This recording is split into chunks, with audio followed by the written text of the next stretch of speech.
Hey guys, welcome back to World of Warships. Today we're taking a look at the Wisconsin in this mode shuffle. It is amazing. It's not just the Schlieffen, the ultimate secondary brawler battleships that do well. Wisconsin is nuts in this mode.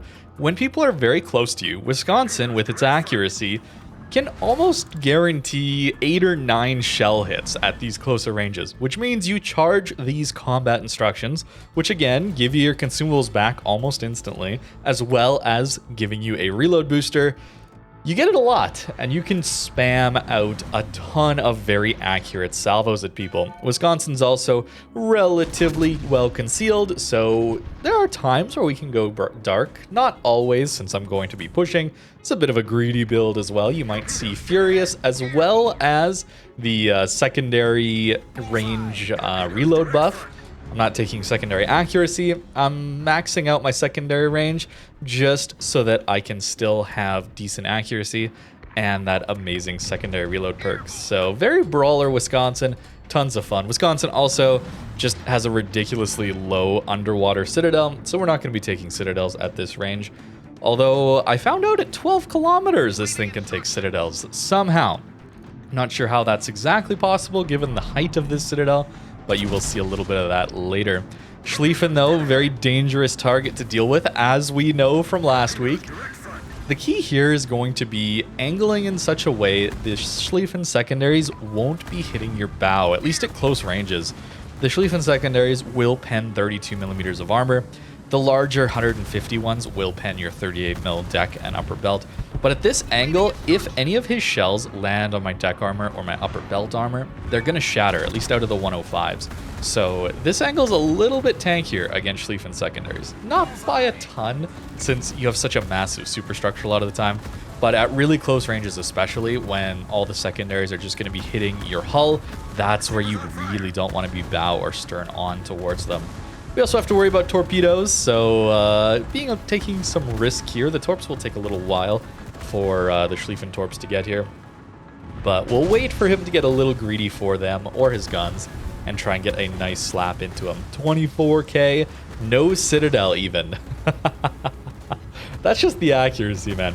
Using our heal already, but I've already charged up those combat instructions. Something I absolutely love about the Ohio, which we're going to look at soon in this mode, which is also an insane ship here, is that it gets the heal cooldown down to 40 seconds base. It's so strong. And with this ship, we actually are able to use our combat instructions to get it back a little sooner. I greeded out a little bit for the gun reload instead of waiting for our heal to go off cooldown, so I don't actually get the buff here. But don't worry, we're going to farm up the buff very, very quickly yet again. Already up to 100k here. Our team's, not doing so hot. Of course, pushing into the enemy team with this airship escort. Very, very difficult. This is kind of the map that I'd rather not see when it comes to airship escort, although it's still a pretty good time since people tend to be pushing in a little closer. It's just pushing open water like this while the enemy team's set up for you is a little bit difficult. Trying, though, to apply enough pressure that the enemy team can't get within our circle. That's the key here. Notice how our team has made it into the enemy's airship, and it's slowed it down a lot. So this is giving us quite a bit of an advantage when it comes to getting our airship and getting the win. Get the nice citadel there in on the cruiser and manage to get him taken out, or help get him taken out. But we're in a situation where we're losing a lot of our teammates on this flank, so it's time to start thinking about turning away. Yeah, there goes our Soyuz, and we really only have a cruiser on our flank to help us. So submarine is going to be coming after us. Got to be careful. So I'm going to turn away, and this is where Wisconsin, it's a little cheesy. I don't like the design of it, but we can just turn broadside to the Wujing without too much trouble.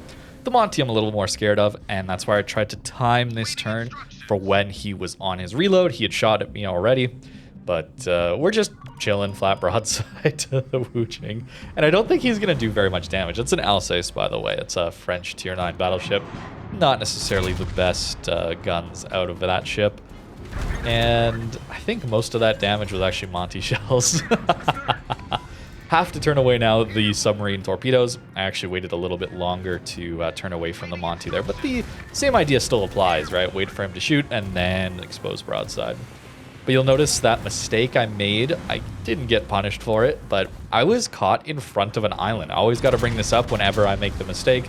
Happens a lot more punishing in destroyers and cruisers, but even here with Wisconsin, anytime you're going in front of an island, you're putting yourself between an island behind you and the enemy team. You're very predictable. You can't turn away. So that's a bit of a problem.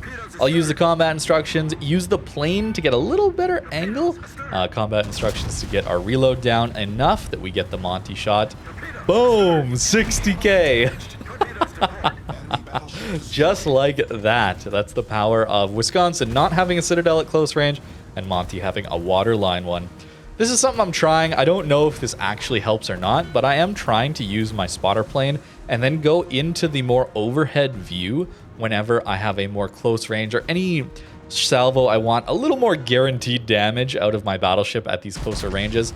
And it seems to help. Could be placebo, could just be my brain, you know, trying to find patterns where there actually aren't any. But using my spotter plane, using that overhead cam view or getting a higher elevation angle on the camera seems to do a little better at getting the shells down towards that Citadel without getting the shells to go too low and we get the aim bugs. I don't know, but that is something I'm going to test in the future. Don't worry, that video will come out eventually if I do find something. But it helped us here. Certainly gave us a nice dev strike on that Montana. No achievements in this mode, by the way, so I am using Halsey on this commander. Certainly not needed because we're not going to get any buffs out of him, unfortunately. Otherwise, that would be pretty fun to run full aggressive build Wisconsin and then get a Confederate yet or something like that. It would be pretty nice. Still running, though, from this flank. Just got to stay alive. Our team has done a great job of winning the other side, so just staying alive here is the most important thing. The Marseille actually opens up on us, and we barely get our reload through before we get behind this island. And I don't think he was quite expecting that, as he's just going to turn broadside and eat like 30k. It's nice to see, man. Wisconsin, a non-secondary brawler ship, no hydro here, can still have an absolutely ridiculous game. I got to try more ships, man. I think the Bungo could be absolutely ridiculous, too, with its 20% dispersion spotter play, and that could be fun. Vermont, of course, got to try the brick and see if I can't push in with that. Also has that 40-second reload, nice concealment. I guess 40-second reload on the heel, I should say, since the main guns also take that long to reload. The heel cooldown there is very nice as well. And I don't know, man. There's a lot of other things I need to try. Cruisers, destroyers, people pushing in, man. It's so much fun. I'm loving this game mode. You know, I have to say it again, every one of these videos, Wargaming, please keep this mode around. Please, please. It's so much fun. Wu Jing gets taken out there, very nice for us. And we might actually get a reload in here on the Marseille. Not taking reload mod, though. Keep in mind, we do have the American accuracy upgrade, so 11%. It's too good to not take. So on the commander, I can take some of these reload upgrades. So there's that Furious, there's that secondary range main gun reload skill. Don't take that one very often, but in this mode, you know, I could maybe make it work. And there's the victory for us. 272,000 damage, 4 kills. Very, very nice to see. Tons of Citadels. That's the thing, man. If people push in, you can flank, you can find cross shots, you can find more broadsides than if people are at those longer ranges. So a lot of these ships you might think wouldn't be as good actually perform incredibly well since they're so good at punishing broadsides. All right, on to the next game here with Wisconsin. This one's in Convoy, and Convoy is a mode that isn't quite as fun for me in this game mode. I'm certainly preferring Airship Escort, but Convoy's pretty cool as well. It's very hard, actually. I would describe it as a much more difficult game mode to play because you can actually take out what is essentially the objective, right? The Airship Escort is Convoy, but you can't shoot down the airship, right? Where here we can take out the Convoy. And the Convoy moves very, very quickly. I'll have to do a video more in depth on Convoy, but this map in particular is very hard to win if you're trying to escort the Convoy, since the defenders, or I guess the attackers, the ones attacking the Convoy, get some very strong islands to use against this Convoy, and they move so quickly that I was in an Ohio pushing in on this map, trying to defend the Convoy, got stuck on an island, unfortunately. By the way, 41k into the Monty. Very nice salvo. But I was in Ohio trying to push in and defend the convoy. Got stuck on an island. Unfortunately, the islands are a little buggy on this map thanks to submarines. But I barely was ahead of the convoy by the time I died, and we definitely lost that game as well. But you kind of just have to full W key. And it's difficult to defend the convoy, but I also like that you have to full W key, right? A little conflicted on that. Feels a little too easy to take out the convoy ships, but also I love that it necessitates you, if you're trying to defend the convoy, to full send it into the enemy team and try and defend this convoy. That's the whole point of this mode, in my opinion, is to get people to full push in, brawl, find island cover, try and, well, I mean, you can't even slow down your convoy. Monty out here drifting. Broadside defense, though. One of the biggest citadels, easiest to citadel cruisers in the entire game. Wisconsin, accurate salvo. No citadels. Feels bad, man. I was a little disappointed in that one. But let me know what you think in the comments down below about this mode. We've been trying a bunch of different ships. I've been enjoying a lot of it. Arms race also can be fun with those buffs when people push in. But found that one to be a little bit more passive than these other two. I definitely prefer Convoy and Airship Escort over the arms race one. Maybe we could get Pinata in this mode. Hey, Wargaming, that could be a fun one with the absolutely ridiculous ship consumable team buffs you could run in that one. I don't know, man. I'm just having so much fun that these stupid gimmick upgrades that, you know, maybe weren't fit for random battles or ranked or clan battles. I think this mode is perfect for them because it's not a serious mode. It's just for fun, and I'm having a blast with it. So I would love to see some of that stuff come back in this. Maybe rotate it through. Mode shuffle, after all. Maybe every update we just get a few weird modes come back through in a rotation. They try out wacky map designs. I would love to see that personally because this is just too much fun. Managed to take out another one of those Liberty ships. Yeah, it's pretty hard on this map because you easily are going to take out this northern convoy as the attacking team. And then the very slow southern convoy, I mean, it has to come right towards you as well. This map in particular is very, very difficult with this convoy. It feels like they almost push towards the attacking team a little too quickly, maybe. I don't know. Maybe some extra HP, some tankiness. They already smoke themselves, so, I mean, that's a helpful thing, but doesn't help all the time. I don't know. I don't know what the change would be on this map in particular, but just try stuff would be cool. Now I'm trying to help out my div mate also in Wisconsin to stay alive here. The enemy sub is going to be after him, unfortunately, but we can do some decent damage into some of these destroyers. Wisconsin's got some pretty nice accuracy. This reload buff could give us some decent salvos as well. And we're just chilling in the middle of the map.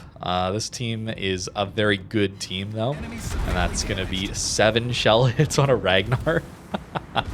So much damage. Oh, my goodness. The accuracy, man. But we had a good team here. That's always going to happen at some point. You're going to get stomps, even in game modes like this. They are a bit inevitable just because some people have a good game, some people have a bad game, and it will result in some blowouts here and there. But overall, I do just enjoy it a little bit more just because people are at closer ranges. I feel like there's some gameplay before the game does end.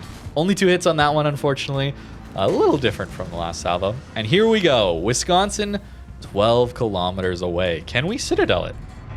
Actually, yes. I was not expecting to be able to citadel this guy. Honestly, I think this is a good thing. I think Wisconsin should be vulnerable when it goes broadside. That's double sit, 30k damage. Pretty good stuff. I was very, very surprised to see that. Ideally, I mean, you know, if I can be wishful thinking for a second here, I would love to see old American citadels come back. I'd love to see the old style of ship design where we get more above water citadels, less damage to angled ships, more consistent damage to broadside ships. But you know what? Considering the citadel that Wisconsin has, I will take that absurd luck at that range, I think, to get that 2 salvos in a row, both dealing some citadel damage to that guy. I wouldn't expect that to happen most of the time, I gotta say. We probably got pretty lucky. Trying to finish off this Ragnar to help our Wisconsin div mate. That is Sep, by the way. And a lot of fun to do a div in this game, though, too, guys, I gotta say. Kearsarge broadside on. I think it was Bungo actually that hit me there for 20k. Superstructure damage, certainly a weakness of Wisconsin as well. Game is over, but look at these broadsides, guys. We got to 177 in this one, and look at how much I mean, that is just a flat broadside stationary Bungo that I don't get to shoot at. Feels bad, but still, very nice game to see, and a ton of fun, even without having the, you know, meta brawling ship. This ship, Wisconsin, can do excellent work in this game mode. And I certainly get a little greedy with the build here, but I think Wisconsin can do a pretty good job even with a very standard randoms battle build, just because these combat instructions are so strong at such a close range. But this is what I tried. I tried a few different things. One of them certainly was actually giving up emergency repair expert and then taking close quarters combat. I forget what else I gave up to get furious. Probably the secondary accuracy. Actually, this is Halsey. I probably pulled him over to my Ohio for this build. So I gave up manual secondaries and emergency repair expert to gain furious and close quarters combat in some of them. But then, you know, I think taking furious, taking some extra healing is a good idea since you can push through them rather quickly. There's a lot of fun things you can do. You could also just run the standard build that, I mean, is also pretty greedy. I go gun feeder, grease the gears, heavy AP, furious, and then I take heal as well as concealment. Very greedy build as well, but hey, it can work, man. This ship, these combat instructions are just so strong. It allows you to get away with a lot of that stuff, even at closer ranges when you're brawling it out. That consumable reload time minus 80% is insane when you time it up with your heal and your damage control. You can damage control a fire or two and heal up at the same time. And then once those go off cooldown, right, you got yourself, you're vulnerable to fires again. Well, you just pop your combat instructions and suddenly you have a whole nother heal and a whole nother immunity period. Very, very powerful thing to have. 30-second immunity period with this upgrade here. Also pretty strong. The D-Fire, you know, didn't run into CVs, thankfully, but, you know, it can help out as well into some of those game modes. But, yeah, Below Water Citadel. At 12 kilometers, very surprised I managed to Citadel that enemy Wisconsin, but I'll take it. But yeah, if we could have the old Citadels back, I mean, you'd get absolutely punished. By the way, it would be this giant red part here. That was the old Iowa Citadel. Very vulnerable broadside. I kind of miss that, to be honest with you. I'm having a really, really good time with this game mode, but I miss the days of you go broadside and it's a guaranteed punish. In a lot of different ships, not just cruisers, but battleships as well. You had to be very, very careful. And a little less damage to angled ships back then too. Maybe it was just we were bad back in the day, didn't know to just farm superstructures for free damage these days, but I kind of miss that, man. I really appreciated some of the insane salvos Wisconsin did give me though in this video, and a ton of fun at those closer ranges with this ship. Thank you very much for watching, and have a great rest of your day.